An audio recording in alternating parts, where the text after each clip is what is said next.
I am confident. I am within a 90 percentile sure that I would not be here during these times to do this interview, even be around, if I didn't have Bash. So I am extremely thankful that I did find Shelter to Soldier. Shelter to Soldier is a California 501c3 nonprofit, and our mission is essentially saving lives 2 at a time. We're adopting dogs from local shelters and rescues all throughout Southern California.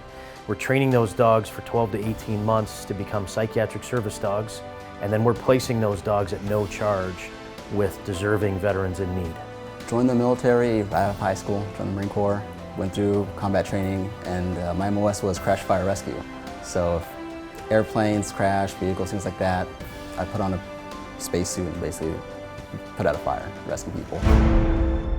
I had the unique opportunity to deploy to Afghanistan.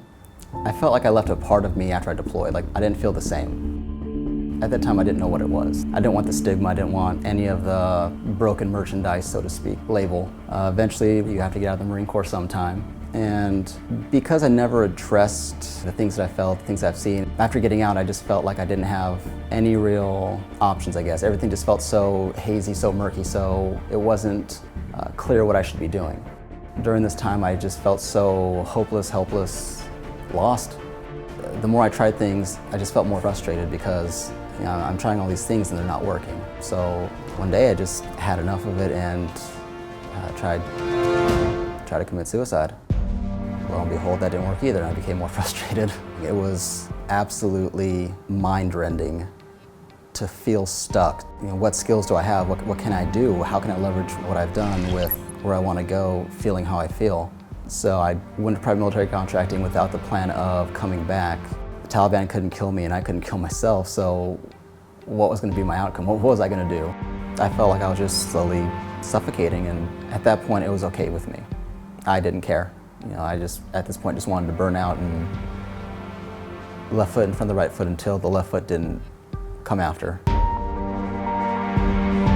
So I went to a VA's group therapy for post-traumatic stress, and they were handing out a bunch of papers. I wasn't really paying attention. And I remember as I was leaving, one of the other attendees there, he was just like, "Hey, have you heard about Shelter to Soldier?" And he's like, "What is he?" Like, "Hey, just give him a look." Okay, yeah, fine, whatever.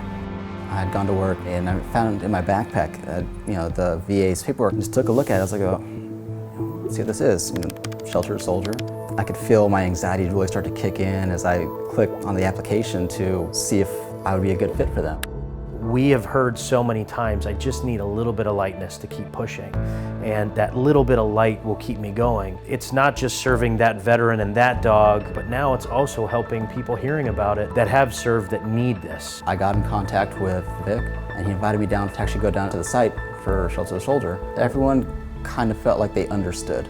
I didn't see that look of just judgment. It was empathetic. After a while, I was invited to come back and start doggy speed dating. When Bash came in the room, he just kind of like booped my hand with his snoot and then hopped up and then was just like, "Hey, I'm here." Like, "What's going on, man?" So after that, we started training. I really started to get a feel for what he liked, what he didn't like. And as the time went on, I kind of really learned his quirks, and I think he learned a few of mine along the way. It puts a smile on my face just thinking about the training sessions, because there was nothing better. Together we just put the left foot in front of the right foot, in his case, his paws, and we graduated officially the Wednesday after Veterans Day.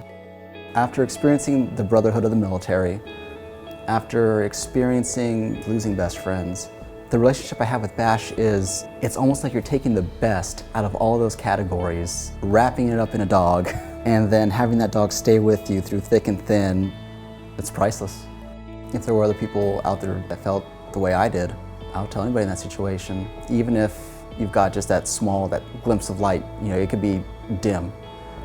You're gonna want it, you're gonna wanna reach out to it. Just put out your hand, look for that light. It's the light that sadly 20 plus veterans a day aren't seeing, and we want them to see. We want this light to shine as bright as it possibly can so that In a similar sense of shouting from the rooftops, we're reaching as many people that are struggling as possible that could utilize our help or our services. The light's there. It's hard to see it when everything's as black as it is, but sometimes you just gotta look just a little harder.